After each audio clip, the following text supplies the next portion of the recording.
The Sega Saturn was home to a lot of awesome fighting games, be it ports of beloved games like Virtua Fighter 2, the Street Fighter Alpha series, King of Fighters 97, and Vampire Savior, or the lesser known titles like Battle Monsters and so many other cool fighting games that are on this system that I could have made a video about. But I chose one that I think is really special and a lot more people should know about. There is one fighting game exclusive to this system that I can guarantee that 99.99% of you have never heard of before. That game being Savaki.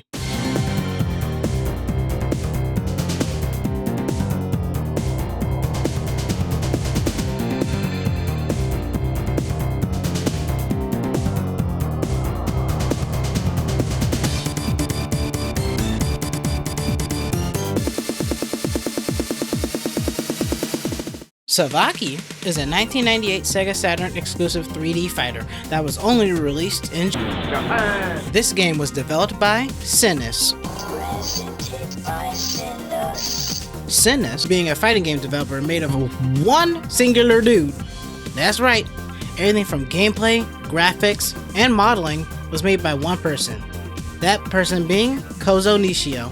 Not much is known about Nishio other than a few games he has been credited on, Code Vein being the most recent game he has worked on. Now we got all that information out of the way, let's talk about the gameplay of Savaki because it's really cool with a focus on realistic martial arts. All 7 selectable fighters in Savaki represent a different martial art. These martial arts include Karate, Taekwondo, Muay Thai, Jeet Kune Do, Dento Karate, boxing, and freestyle. I believe that freestyle is actually supposed to be a wrestler, but since there is no grabbing in this game, they couldn't fully realize this character's moveset. 7 additional characters can be unlocked, but they don't really add any new gameplay because they use the same moveset as the existing fighters in the roster. Savaki doesn't really play like any 3D fighter I have ever played, and has mechanics that creates unique interactions between players. The closest thing that I can compare it to is Virtua Fighter, but even that comparison doesn't even feel right. Similar to VF, however, is its control scheme. We have a punch button and a kick button. Choosing a direction in a button will give you a different move.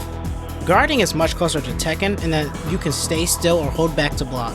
If you are finding yourself blocking attacks and unable to take back your turn, it's time to make use of that third button. The aptly named Savaki button. Savaki is the game's parry button. If you manage to get it, the attacking player will be stunned, leaving them open to attacks. You will still need to know the type of move that's coming your way, because there is a high Savaki and a low Savaki. The opponent can mix up their strength, so pay attention to what move is coming up next. But now, it seems like we're running into a bit of a problem. Your opponent is correctly reacting to your strings with a Savaki. Luckily, we have a solution to this problem. That solution being the game's last 2 buttons, punch feint and kick feint. Use these moves to fake out the opponent and have them miss their Savaki. You can even feint mid-string. Now that you've mastered the combat of Savaki, you can take your skills to the game's arcade mode and fight through a series of battles until you fight the game's final boss. Freestyle. Yeah, the boss doesn't have a name and uses the existing style of a character already present in the game, but he does do a lot of damage to make up for it, I guess. Not a very exciting boss fight. But you know what? That's okay, because I think it's really cool that this game even exists at all. Especially for the time it was created. Just a fighting game fan wanting to see their vision come true and was able to achieve that.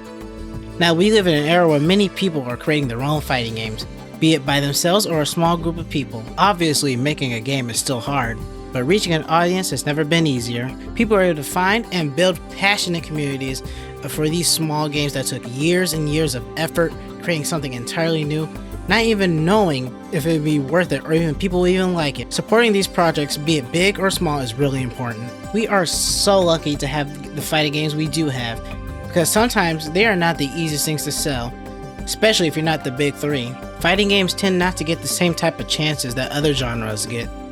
A lot of fighting games with a lot of work put into them never see the light of day, and it's often a miracle to get a completely new fighting game that comes out, and even more of a miracle that that game does well. If you manage to reach this part of the video, I highly encourage you to check out these games that are shown on screen, or recommend indie games in the comment section so that others can find their next favorite fighting game. I would love to live in a world where more of these games can exist, and this little indie fighting game from 1998 that hopefully now 99.98% of you have not heard about. Reminded me that how important these small projects are. Savaki.